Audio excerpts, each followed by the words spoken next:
Bonjour à toutes et à tous et bienvenue pour cette vidéo de test du Xiaomi Mi A3. Il y a des smartphones comme ça qu'on a beaucoup de plaisir à présenter, et bien ce téléphone en fait partie. Comme toujours, n'hésitez pas à commenter, à partager, à liker cette vidéo ainsi qu'à vous abonner à ma chaîne pour suivre toutes mes prochaines présentations. C'est parti donc pour la présentation extérieure tout d'abord de notre Xiaomi Mi A3. Et là, on va se rendre compte tout de suite de la qualité, vous le voyez, de ce téléphone. En termes de finition, il est vraiment magnifique, hein. On a une coque arrière bleutée avec des effets, vous voyez, ça fait des vagues, hein. Ce que vous voyez à l'image, hein, c'est vraiment le rendu qu'on a en vrai à la lumière, hein. On a ces effets un petit peu de vagues comme ça, vous voyez, qui bougent, c'est très très joli. Vraiment bien fini, donc un très bon point. Une coque arrière en métal. Sur la partie arrière, on va trouver un LED flash et on va trouver également 3 caméras. Alors vous allez me dire, bon, il y a une surenchère, 1 caméra, 2 caméras, 3 caméras, 5, 8, 12, pourquoi pas?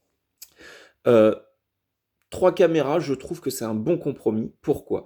Parce que vous avez un capteur vraiment haute définition, qui va vous donner de très belles images. Un deuxième capteur qui va vous permettre de faire des effets, des flous artistiques, des choses comme ça. Et puis le troisième capteur, c'est intéressant de l'avoir parce que, il vous permet de prendre des images en grand angle, hein. C'est un capteur grand angle, donc qui va réellement, vous permettre d'avoir des fonctions supplémentaires au niveau de la caméra.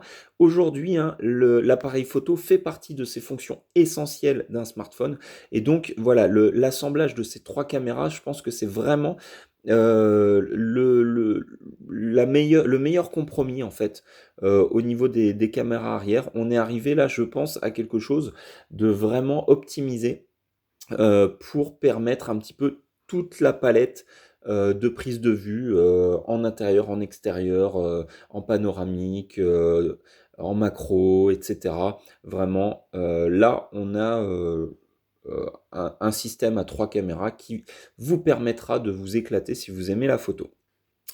Alors, je continue maintenant sur la présentation extérieure. Sur le côté droit, on va retrouver le bouton Power On Off, le bouton volume plus moins.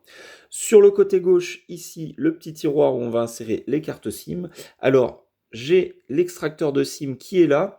Pour la petite histoire, hein, si vous avez regardé le déballage de l'appareil, eh bien, cette pochette-là, c'est la pochette dans laquelle on trouve la coque silicone.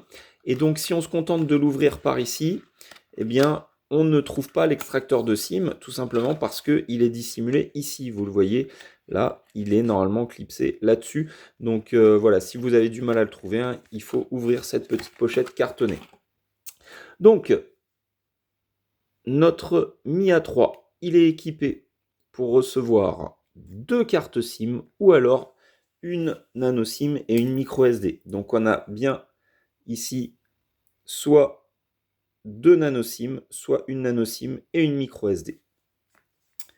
On va remettre le tiroir, ça s'insère parfaitement, hein, c'est parfaitement ajusté, pas de souci. Ensuite, sur le dessus de notre appareil, on va retrouver un microphone pour la réduction du bruit, très bon point. Une prise jack 3.5, en ce qui me concerne, c'est un très bon point, parce qu'on est encore très nombreux à avoir des écouteurs filaires, et donc on apprécie d'avoir cette prise jack 3.5, même si certains ne l'utilisent plus, hein, puisqu'on a de plus en plus maintenant des écouteurs Bluetooth. Ça peut quand même servir.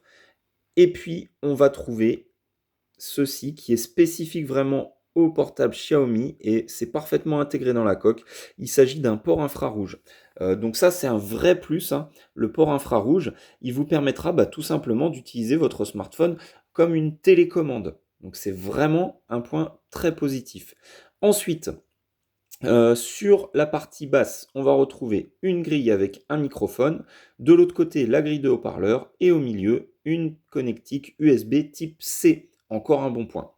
Ensuite, sur la face avant, eh bien, on va retrouver un grand écran de 6,088 pouces, autant dire 6,1 pouces quasiment, avec la petite encoche qu'on retrouve maintenant sur beaucoup de modèles avec la caméra frontale sur la partie haute. Cet écran, d'emblée, on voit que c'est un très très bel écran, une image magnifique.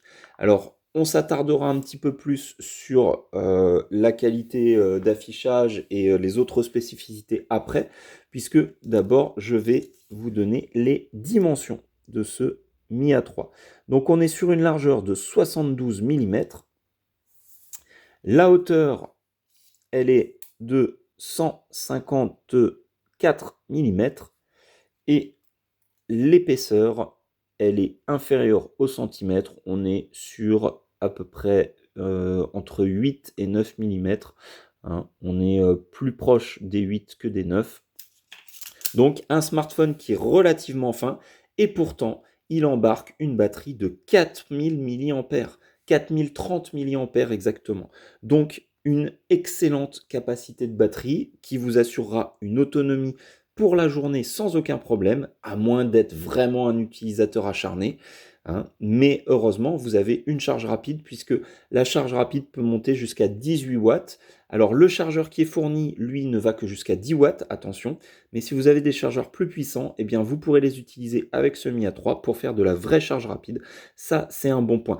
Un peu dommage, effectivement, que Xiaomi n'ait pas fourni directement le chargeur 18 watts avec ce téléphone.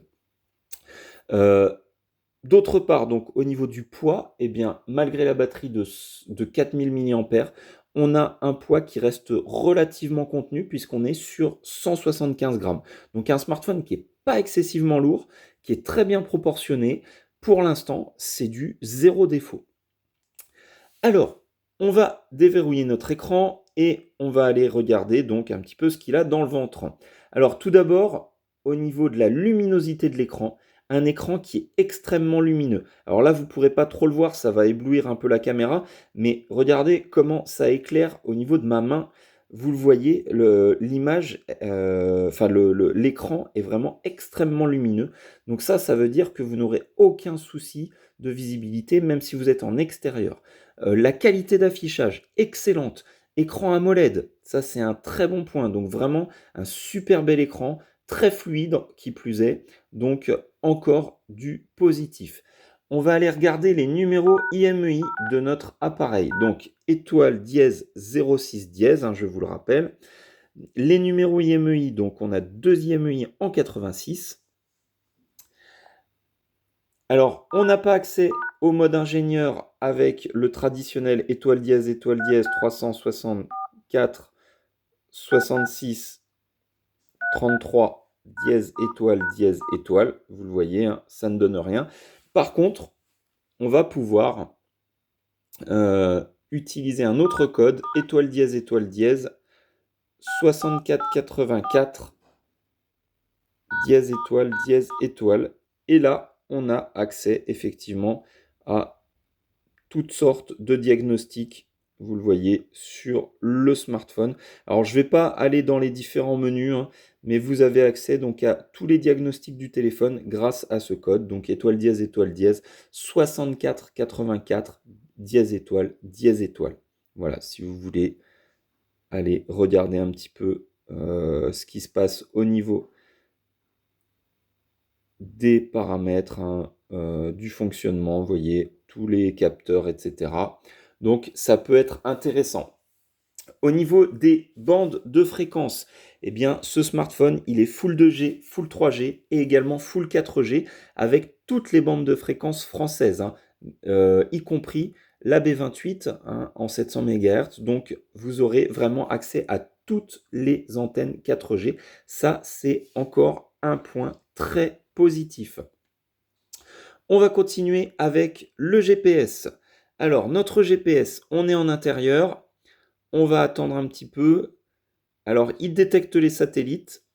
Par contre, la localisation en intérieur, elle a un petit peu de mal.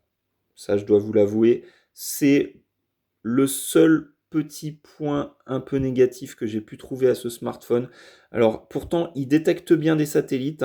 Il en détecte plein. Vous voyez, il y en a 20 qui sont visibles. Il en a 6 ou 7 ici, même un peu plus, vous voyez, qui sont actifs, donc qui sont détectés comme actifs. Et pourtant, on n'a pas de de localisation, hein, vous le voyez. C'est un petit peu dommage. Alors, il est possible qu'on ait un souci de compatibilité avec notre GPS test. Alors, vous voyez là, ça y est, il a mis du temps, mais il a réussi à se géolocaliser avec seulement 4 à 5 satellites. On est en intérieur, c'est vrai qu'on capte pas excessivement bien, hein, mais pour vous donner un point de comparaison, sur mon Samsung A60, le Galaxy A60, au même endroit, je suis à 12 satellites. Vous voyez? Donc ça fait quand même une différence. Donc on arrive malgré tout à avoir une géolocalisation, hein. En extérieur, on arrivera à avoir une bien meilleure précision, évidemment. Mais le GPS restera, on va dire, moyen, hein. Il est pas mauvais, puisqu'on a quand même une détection, mais il ne fera pas partie des meilleurs GPS, hein. Ça sera l'un des petits, tout petits points faibles de ce modèle. Ensuite, la version Android, on va aller regarder ça, puisqu'on va aller regarder donc le détail de notre appareil. Donc, le score AnTuTu, 141 213. Donc, c'est un appareil, hein, qui est bien positionné, milieu de gamme. 141 000 points, hein, c'est tout à fait correct. Et dans le détail, donc, on va aller voir. Je vous disais, donc, notre version, bon, évidemment, c'est un Xiaomi Mi A3. On est sur un processeur Snapdragon 665. Pour la partie graphique, une puce Adreno 610, la résolution d'écran 720 par 1560, hein, donc une bonne résolution HD, HD+. Pour les caméras arrière, 48 mégapixels plus 8 mégapixels plus 2 mégapixels, donc vous aurez une excellente définition d'image sur l'arrière.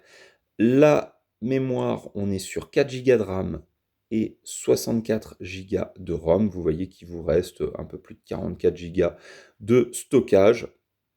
Donc peut-être un point un peu moyen, ça sera la capacité de mémoire vive, hein. Vous voyez, en RAM, on n'est que sur 4 Go, alors que les standards maintenant tournent plutôt à 6 à 8 Go. Alors, au niveau du CPU, on est donc sur un octa-core Snapdragon 665, cadencé à 2 GHz. On va regarder ici donc qu'on a bien tous nos cœurs qui fonctionnent, vous le voyez. Donc, avec des fréquences évidemment différentes suivant les cœurs. On continue donc avec la partie graphique. Et là, on va donc avoir... Alors, je vais juste...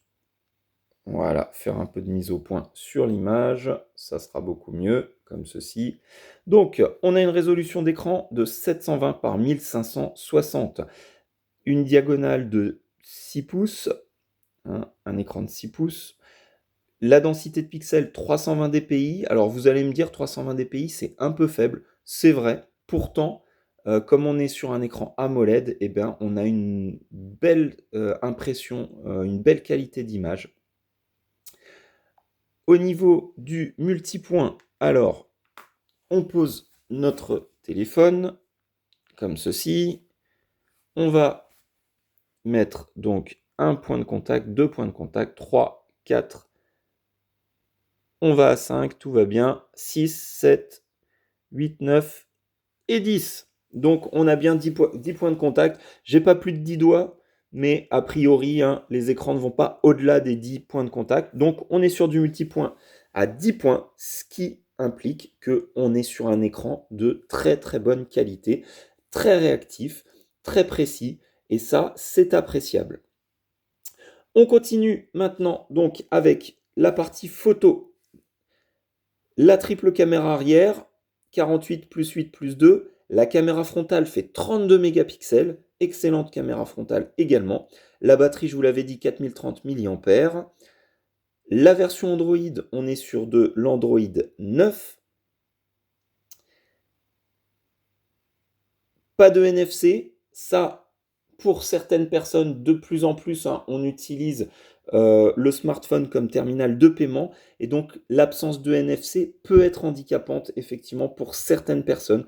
Donc c'est à prendre en considération, hein. Aujourd'hui, hein, on devient de plus en plus exigeant avec nos smartphones et donc même des choses qui semblaient anodines il y a quelques années ou quelques mois encore, eh bien aujourd'hui ça prend de l'importance.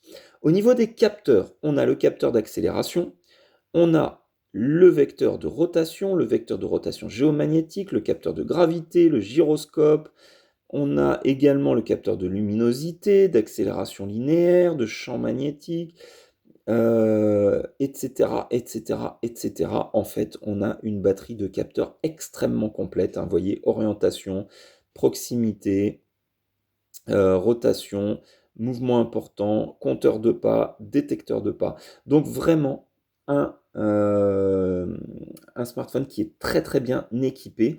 Et donc au niveau de la boussole, hein, je ne vous l'ai pas montré, mais ici, lorsque on va tourner, vous le voyez, la boussole, elle tourne aussi. Donc ça veut dire que la boussole fonctionne parfaitement.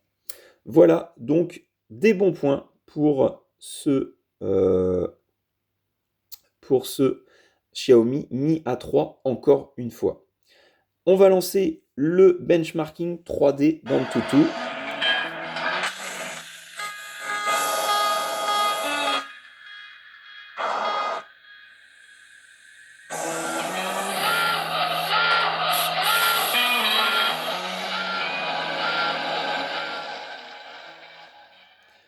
Alors, je baisse le son et il faut vraiment baisser le son parce qu'on a un haut-parleur qui est extrêmement puissant. Alors ça, c'est une caractéristique, hein, des derniers Xiaomi que j'ai pu tester. Ils ont des haut-parleurs qui sont vraiment de très bonne qualité, très puissants, avec un son qui est plutôt pas mal. Donc déjà, sur la partie sonore, un très bon point, encore une fois. Pour la partie graphique, eh bien, vous le voyez sur le benchmarking Antutu, ça tourne plutôt bien. La qualité d'affichage, elle est évidemment magnifique, hein, vous le voyez, hein. On a notre écran AMOLED, donc sous tous les angles, il nous affiche vraiment de très très belles images, quand il les affiche évidemment, puisqu'en fonction du benchmarking, il y a parfois des écrans noirs. Donc, encore une fois, on va avoir... Hop, alors, comme il est en plein benchmarking, là, il a un petit peu de mal à quitter. Voilà, donc tout simplement parce que là, le benchmarking va solliciter au maximum, hein, les capacités de l'appareil. Donc évidemment, il a un petit peu de mal à quitter tout ça. Ce téléphone, eh bien, en ce qui me concerne, il me laisse une impression vraiment très très bonne. Vous pouvez vous en douter, hein. D'après mes commentaires, je ne lui trouve quasiment aucun défaut. Au niveau de l'esthétique, il est très joli. Alors certes, bon, ça, il n'y a pas d'originalité sur la face avant, hein. Il reste vraiment dans la moyenne de ce qui se fait dans les smartphones actuels. On n'est pas sur un smartphone haut de gamme qui va intégrer la caméra dans l'écran, etc., qui va maximiser vraiment la hauteur, puisqu'on a quand même un petit bandeau noir sur le bas. Voilà, il y a des toutes petites choses comme ça qui sont peut-être perfectibles si on est vraiment pointilleux, mais dans cette gamme de smartphones, puisqu'on est vraiment sur du milieu de gamme et encore, on est vraiment sur des prix qui sont euh, quasiment planchers par rapport à des smartphones milieu de gamme, donc on ne peut pas en demander beaucoup plus. Sur la partie esthétique, il y a un bel effort qui a été fait sur la coque arrière, ça c'est vraiment un point positif. On a une excellente partie photo. Je vais vous faire donc une petite prise de vue comme d'habitude avec le petit personnage. Donc là, on est en condition intérieure, luminosité faible, sans flash.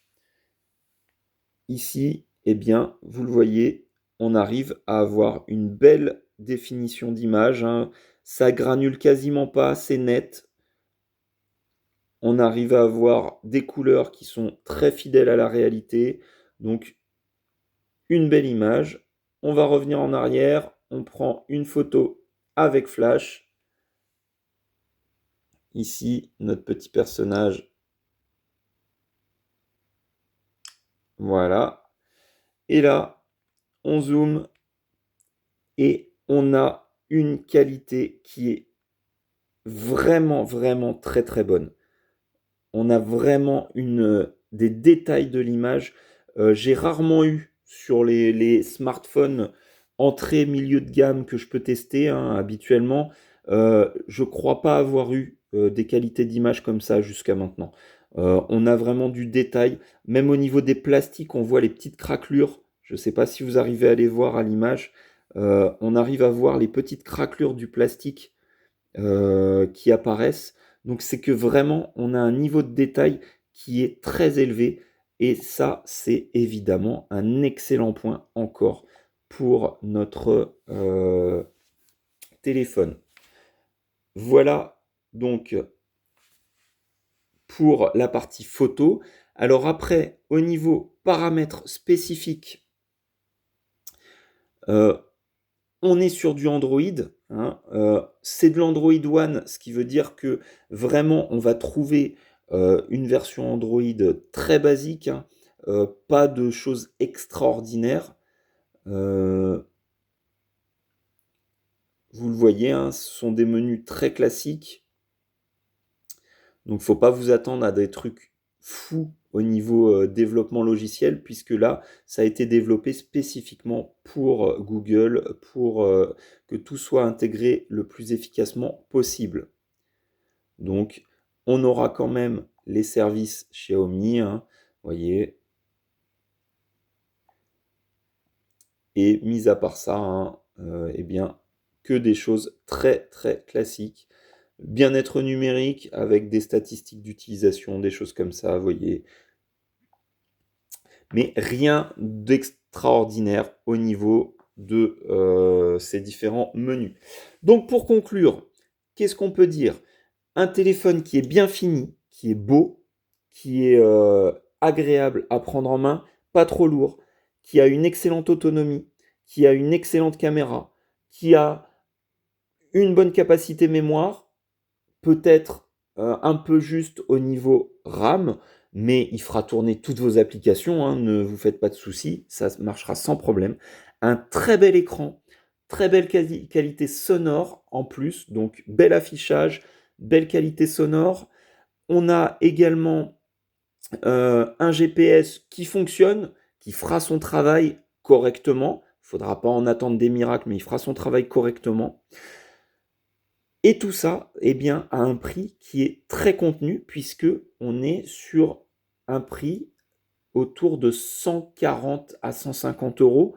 Je vous mettrai dans la description un lien vers la boutique AliExpress qui le vend actuellement en promotion à 142 euros.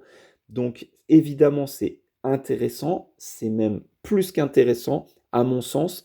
C'est certainement l'un des meilleurs rapports qualité-prix que vous pouvez trouver à l'heure actuelle en cette rentrée 2019. Voilà, donc un smartphone coup de cœur. J'espère que vous aurez apprécié cette présentation comme j'ai eu plaisir à vous présenter ce smartphone. Je vous donne rendez-vous très prochainement pour un prochain test. Merci de l'avoir suivi jusqu'au bout. Comme toujours, n'hésitez pas, commentez, partagez, likez et abonnez-vous à la chaîne pour continuer à la faire vivre. Merci et à bientôt. Au revoir.